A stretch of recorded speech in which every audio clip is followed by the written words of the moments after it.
This video was recorded in front of a live virtual audience.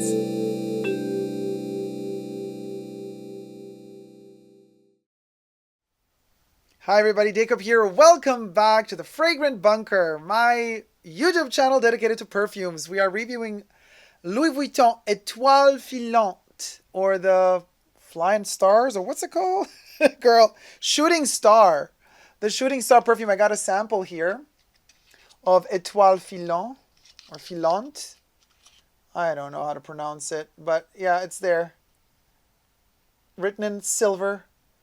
And we got a 2 milliliter sample of this gorgeous little thing, which we're going to review today. Now, before we get to the review, be sure to subscribe to my channel here on the tubes. Thank you so much. You can also join me on Patreon, superdacob all spelled together. That helps support my main channel as well as this channel. So thank you to all my members and patrons who have already pledged. This video is being filmed live in front of a virtual audience. I live stream every Saturday. Everybody's welcome to join in the fun and conversation. Let's go review this perfume together. I have sprayed it here a couple of hours ago, so I'm in the final dry down. I sprayed it on right before I started this live stream, and I've already been live streaming for 5-6 hours, so we have a good 5 to 6 hours dry down here, and I'm going to spray it fresh on this side. Okay, now this is a very particular perfume because it opens up with strawberry. So listen to this, you guys. Étoile Filante, or Filante, is a floral fruity fragrance. They say it's for women, but you know, we know. Perfume knows no gender. It was launched in 2021. The nose behind it is Jacques Cavalier-Beltrude, the creative perfumer, head perfumer for Louis Vuitton. Top notes are strawberry. Middle notes are magnolia, jasmine, and osmanthus. Base note is white musk. Very, very fascinating perfume. Le Parfum Louis Vuitton reveals the new fragrance Étoile Filante in early 2021, composed in Grasse by master perfumer Jacques Cavalier-Beltrude. Étoile Filante means shooting star, and the fragrance is said to stand for a precious nectar, celebrating joy and hope. A journey. Oh my God, this word. Well, I'm never going to get rid of that word. A journey for the senses, housed in the signature bottle of fragrances of the house. Then there's like a little poem type of thing. A ball of fire in the heart of night, the shooting star shines bright in the heavenly vault. Its odyssey through the infinite culminates in a furious race, illuminating a night as black as ink and tracing out a radiant future.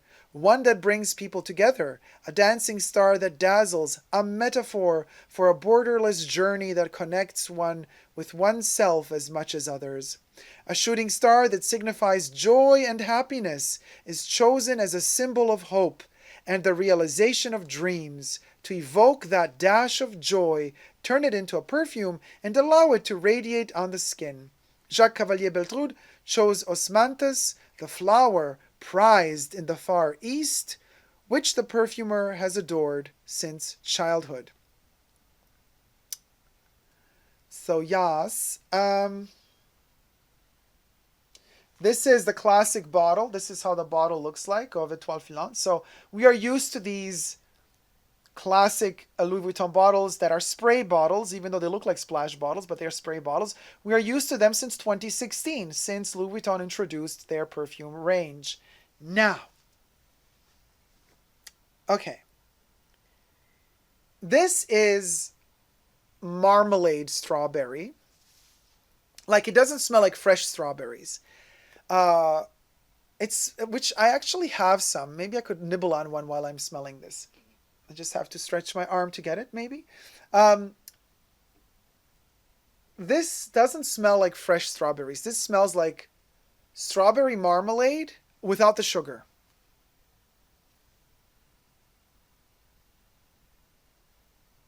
It's strawberry marmalade without the sugar. And so it's not sweet at all. It's hard to envision smelling strawberry marmalade without it smelling sweet. This is what this does. And then it has a very, very heavy magnolia and osmanthus. Like literally overpowering the strawberry.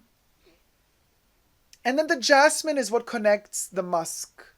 The musks which are at the bottom, which are at the base of this fragrance, synthetic musks, they're kind of brought up.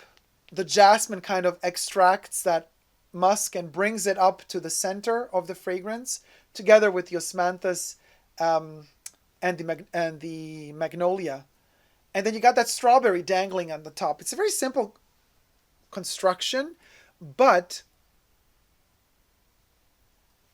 very fascinating. It's fruity but not sweet, which is hard to do. It's green without being bitter, which is also hard to do. And it's floral without being ambrosial, which is also relatively hard to do when you have a lot of these white flowers in the central in the heart of the composition. So it is a cool, sophisticated fruit fragrance, very niche. It actually smells expensive. It's like, oh, okay, this is how you do an expensive fruit. You could do a cheap strawberry smell. We all know how those smell. But you could do an expensive one. This is how this one smells.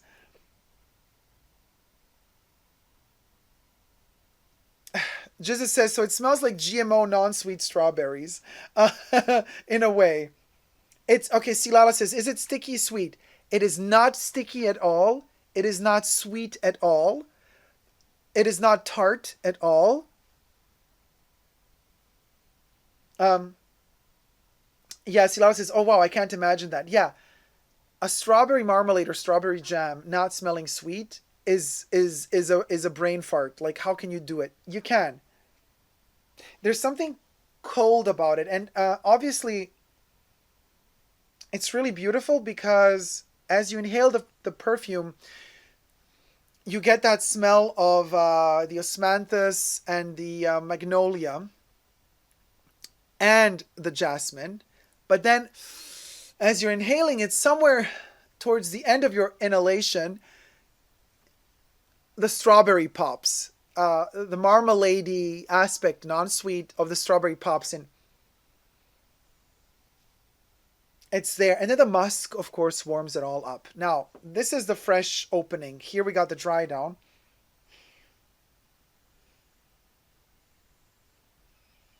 This perfume's longevity is quite weak. Let's say 5 hours in and it's gone.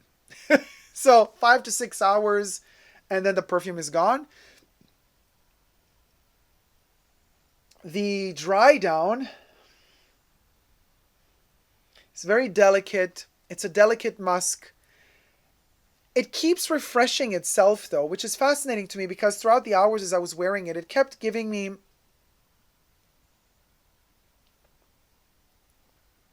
that strawberry delivers a zing, like a zinger from time to time. It zings. And it's very fascinating to smell it. Now, of course, this is a Jacques Cavalier concoction, you know, so it is very, it's typical his, and it has that signature, something in the fragrance has that signature Jacques for Louis Vuitton ingredient. And in fact, this one, there's rose in here as well. And the rose, you know, he's famous for his rose. So it's a particular type of rose which we smell as the signature ingredient in all of his perfumes for Louis Vuitton. This one has it as well. But because of that strawberry, it doesn't go into that cliche smell that we're used to, especially from the first perfumes that he released back in 2016 for Louis Vuitton. They were a bit more conservative,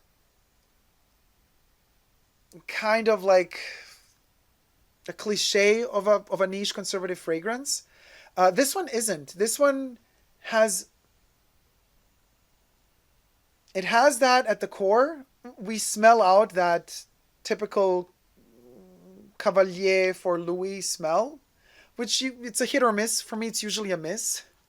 But the strawberry really makes it work.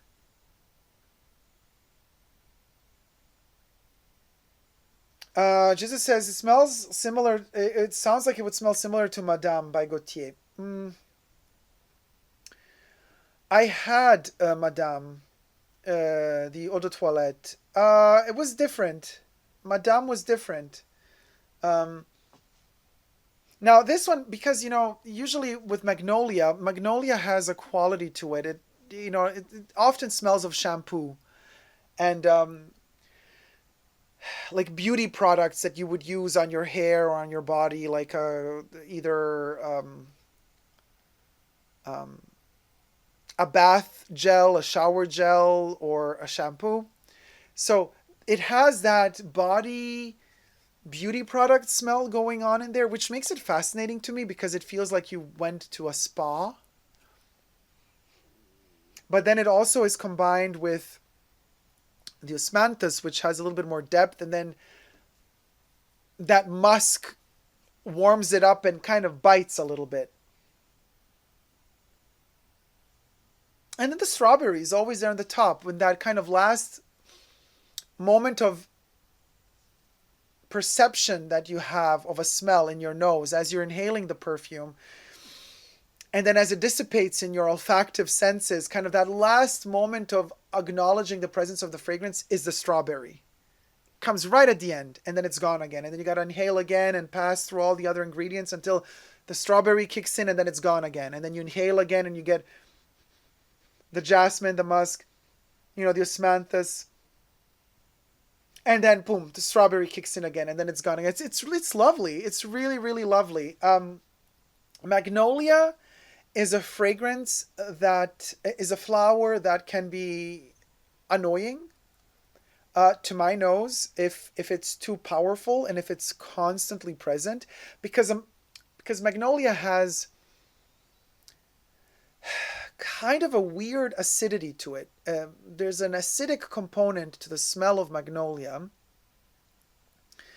It's like when you turn green into acidy smell, and it's like a white/green acidy smell sometimes, and it doesn't it's kind of like it almost wants to become a powdery smell like an iris would be, but it doesn't go there because it's too fleshy and meaty. It's as if an iris became flesh and moist, a bit wet, and tendentially veering towards decay. So Magnolia has that weird, it's a similar quality to lilies. Not lily of the valley, but lily. They also say the sweet smell of death because, and that's why lilies often are used at funerals, because they cover up the smell of death, because it's a similar sweet smell. And why is it sweet? Because the first things that decompose in our body after we pass away are the sugars. That's why after a body is found in the initial stages of decomposition, it smells sweet. That's why in books and poems and literature, a death is often described as having a sweet smell before it becomes the rotting smell. That's further down the line in the degrees of decomposition. But the first stages after one passes away of kind of smell of the body decomposing is sweet, because the sugars are the first to decompose, to fall apart in the body. So that's why lilies smell similar. They have a similar sickly sweet smell. And if you keep lilies too long in your vase and they start kind of really like falling apart, really like dying, then that sweet smell turns into an acidic smell, a fermenting, rotting smell, which is also associated to flesh. Magnolia has a similar quality. Well, yeah, it's a quality. It has a similar quality to it. However, it tries to be powdery like an iris, but it has the fleshy connotations of a lily.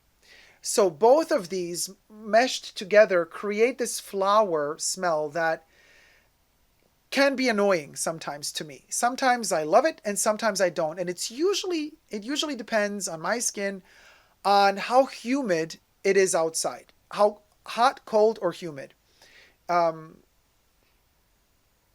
Magnolia really works on me in humid days much better than on dry days, because then it really lives in that humidity and decomposition. It kind of goes into that rotting territory, which makes it super fascinating. When everything is super dry and dandy outside and sunny and dry, then the magnolia tends to become more powdery, like an iris, more dry. But that's what irritates me, because it's not quite irisy. So what I like about the iris is how dry it is. So I'm kind of, when the temperature is super dry outside, and the magnolia tends to go into that irisy dry direction. So I crave that dryness, but the magnolia never quite hits the dry tone, because it keeps having also that quality of the lily, which is fleshy. And that drives me insane, because it never quite gets me there. The climax is missing. The magnolia in dry days never gets dry like an iris. It has always that little something like meaty, fleshy in it, which irritates me. But it works on humid and wet days. For me, I'm just talking for me, okay? Everybody's different. But what is fascinating here is that they added the strawberry on top. And as we know, the strawberry is one of the fastest decomposing fruits there are. They say, I don't know what they say, like every hour or every half an hour, how much the picked strawberry decomposes. It's insane how quickly a strawberry rots.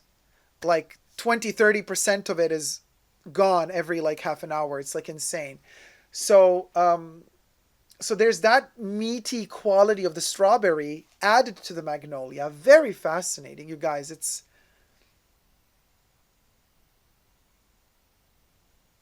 Jesus says, I don't like the smell of magnolia that much. Rich Mitch, sweet, sweet death. Mm. It, yeah, the sweet, sweet death. Now, this one doesn't smell of rotting lilies in a funeral home. This thing is pretty much alive. It's alive and it's doing well. And it is vibrant. Now, what is fascinating, how they describe it in their text, they say, um, shooting star, étoile filante means shooting star, and the fragrance is said to stand for a precious nectar, celebrating joy and hope. Isn't it fascinating? All I've been talking about is death this whole time. And they're trying to sell me the perfume as smelling a symbol of joy and hope. A journey for the senses, housed in the signature bottle of fragrances of the house. A ball of fire in the heart of night, the shooting star shines bright in the heavenly vault. Its odyssey through the infinite culminates in a furious race illuminating a night. You know what else is in here? Peach. I smell a peachy nectarine hue.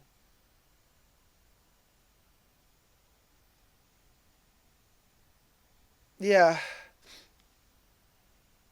There's like, you know how nectarines, or a peach for that matter, but even more nectarines smell different. Um, no, peach. It's more peach. So when you eat a peach, the smell of the flesh of the peach that remains on your fingers, even if you wash your hand after, there's still that remaining fleshy, buttery, like a butter, ambrosial, buttery, fleshy smell. Irritates the shit out of me. Because it's a very organic, meaty, fleshy smell. It's a fruit, but it smells like a fruity flesh. And it doesn't go away. It sticks to the skin. It's so hard to wash away that smell. There's that in here as well. That kind of nectarine peach blended with a strawberry. Not sweet at all.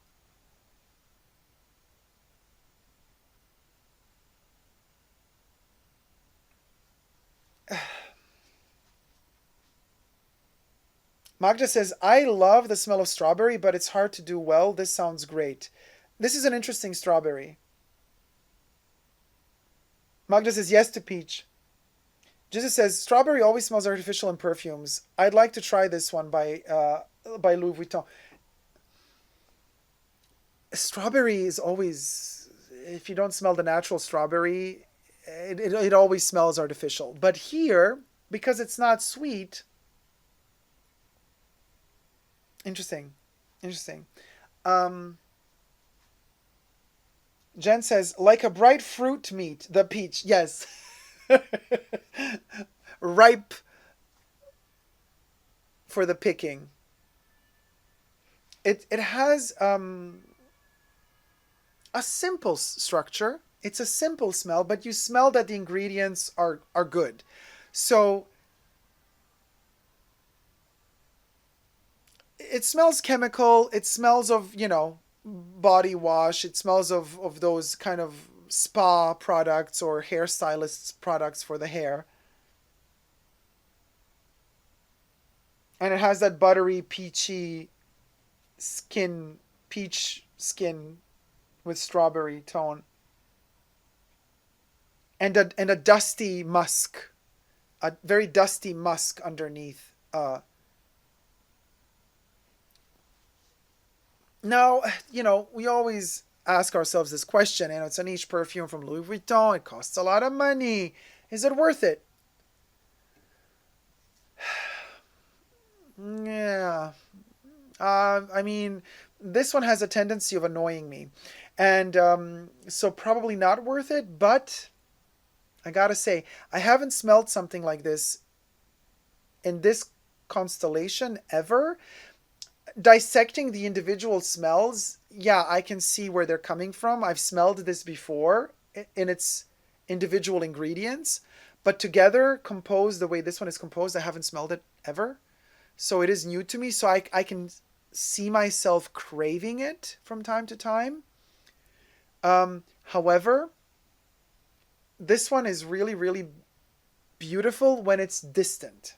So me constantly putting my nose into it, it makes it more aggressive. But I realize like when my arm is like at this length from my nose and I get wafts of it from the heat of my arm emanating, then it's really beautiful. And that's when the osmanthus and the jasmine shine through, because the jasmine and the osmanthus are the ingredients you get from a distance, and it's so beautiful. Like, smelling it from a distance and just getting wafts of it, it's giving me 80s vibes, like hope. Yeah. Oh my God. That's exactly what they say in their description. That's exactly what they say in their description. The shooting star. The fragrance is said to stand for a precious nectar, celebrating joy and hope, a journey for the senses.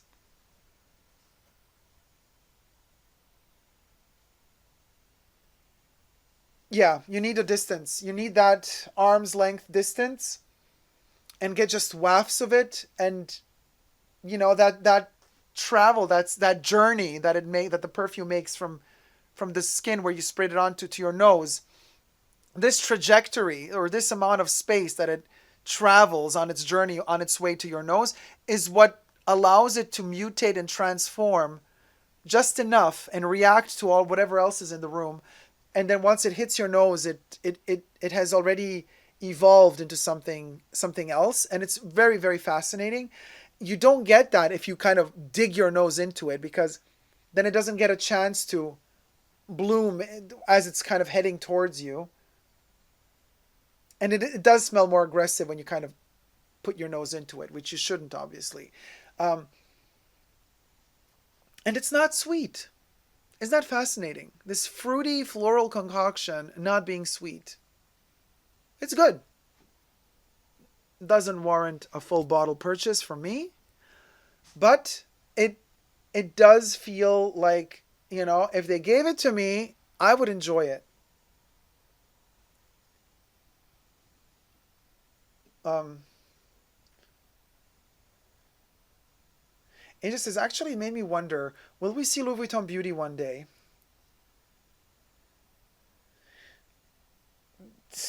If they see any potential for making money off of it, they're going to make it because they want money. So they're not going to jump on some creating a whole beauty range if they're not certain that they're going to make money.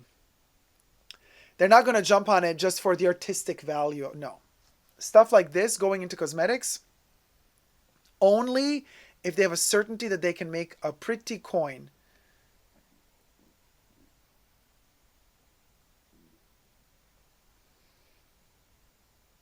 Ingrid says, once your memory locked the smell of magnolia to memory, you can't change that. So no magnolias for me. With all perfumes, really, Ingrid. Once you've kind of imprinted a memory onto a smell, it's done. It's done. Happy Day says, sounds interesting. Not sure why I haven't tried any Louis Vuitton perfume yet. Yeah, you can just go to the boutiques that carry the perfumes, and they should be nice to you. They usually are. And if you ask, you want to try a couple of perfumes, they will accommodate you, probably. They should, if they're polite, they should. Asia says, most luxury brands have it, and between Chanel, Dior, and Hermes competing in that segment, that could get into there too, that Louis Vuitton starts doing cosmetics. Why not?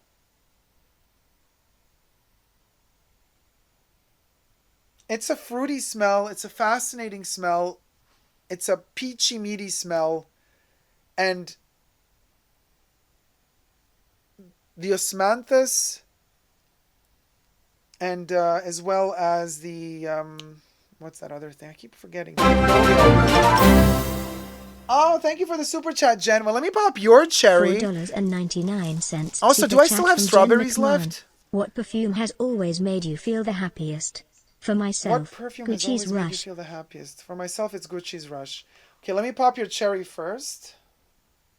A red one, since we're talking strawberries, might as well. Pop our little red super chat, superdacob cherry. Look how red it is. Woohoo! Yes, queen. Oh, the smokiness of it all. Let's blend in that smoke smell with the perfume. Fascinating. I love smoky perfumes. Okay. Perfumes, which one has made me feel happiest? I love so many perfumes. It's the happiest. Each perfume gives me joy, really. And actually, the perfume doesn't give me joy. It enhances a mood. So the joy comes from within me, and my joy has different nuances. There's different types of joy. And according to the joy I'm feeling, I always find the right perfume to match that joy, that particular joy. So there's a lot of different perfumes that I love to wear whilst I am feeling joy. So for example, the type of joy I feel when I'm about to start my live streams, for the pre-shows, for the tier 2 members of my main channel and tier 2 patrons, they get a special Saturday live stream pre-show every Saturday. That type of joy and euphoria that I feel really matches Gardenia by Chanel. So Gardenia is the one that I wear for that type of enthusiasm / joy. If I'm feeling very 20s, like I'm traveling through time and I feel like I'm in the 20s and I'm feeling passionately the past, then that type of joy is emphasized by Chanel number 22.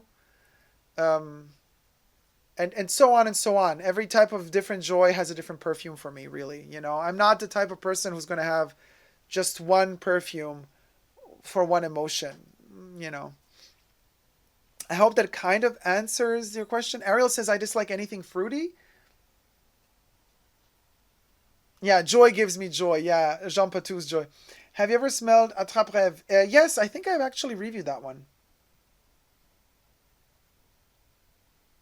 So, this does not warrant a full bottle purchase for me because Magnolia and I have that love-hate relationship. But conceptually speaking, I recommend smelling this perfume. The first impact, you're probably going to think, oh, this is too chemical. This smells like shampoo. But wait, that's magnolia. Magnolia has that, kind of weird thing about it. Let it dry down on your skin and feel it from a distance. Let it seep in. Give it 2 hours time to understand it a bit better, and it will deliver these weird strains of light and hope. It's like a tweed pattern of like creating fruits and flowers, weaving them together without the added sugar. So conceptually speaking, it's interesting to smell. It's nothing groundbreaking. It's nothing you've never smelled before, but it's dosed and balanced masterfully. So it is a happy perfume, but don't dig your nose into it. Smell it from a day. Let it wash you over from time to time with little wafts of enjoyable.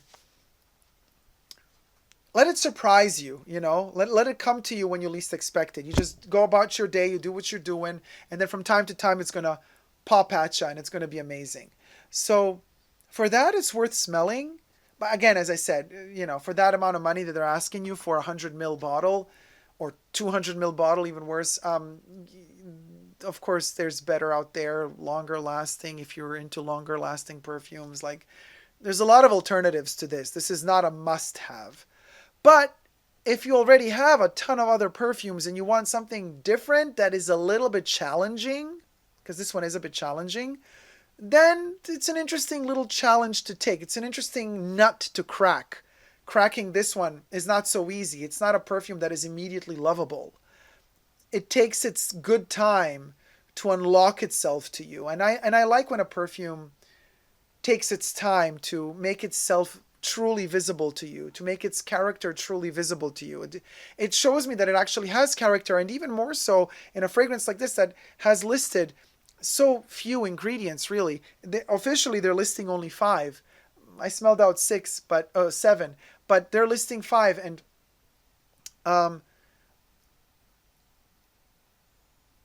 musk as a bottom note. Musk can have 3 billion different iterations of it. So already when they say musks, white musk, okay, it's a particular type of musk, but even white musk, you have nuances in it. So already that can deliver different, nuances. Magnolia can deliver different nuances. Osmanthus can be different. The jasmine alone. Is it the grandiflorum? Is it the sambac jasmine? Is it the night blooming, the day blooming jasmine? Strawberry. How did they extract the essence of the strawberry for this perfume?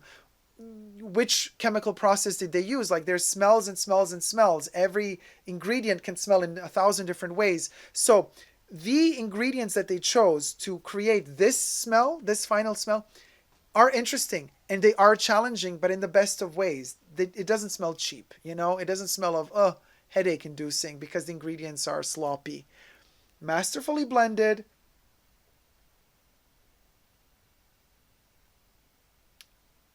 Fruity ethereal without sugar. And lasts 5 hours tops.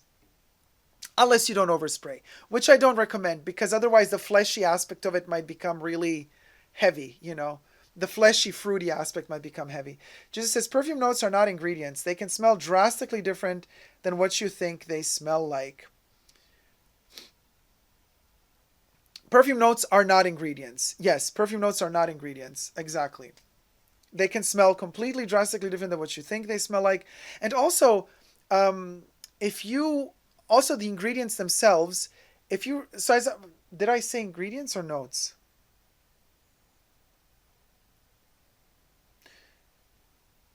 Let's rewind then. So, what I was saying is all of these ingredients utilized for the perfume that are not the notes, can have different qualities. How do you get strawberry? How do you get the ingredient of the strawberry turned into a smell? What process did you use? Which chemical process did you use? Which company did it? Did they do it naturally? Did the extraction happen naturally? Or are they using some copywritten, synthetically produced compounds that can kind of substitute the natural smell, which we know is happening a lot lately? So there's all of that to consider. And yet, once it's all blended, you get the final result. In this case, the final result is masterful. However, it is challenging. So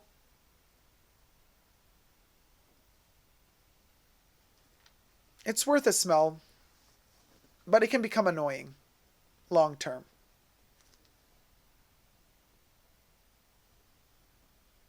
Short term, fascinating. Long term, potentially annoying. Thank you guys so much for watching. I hope you like this review. If you have, thumb it up.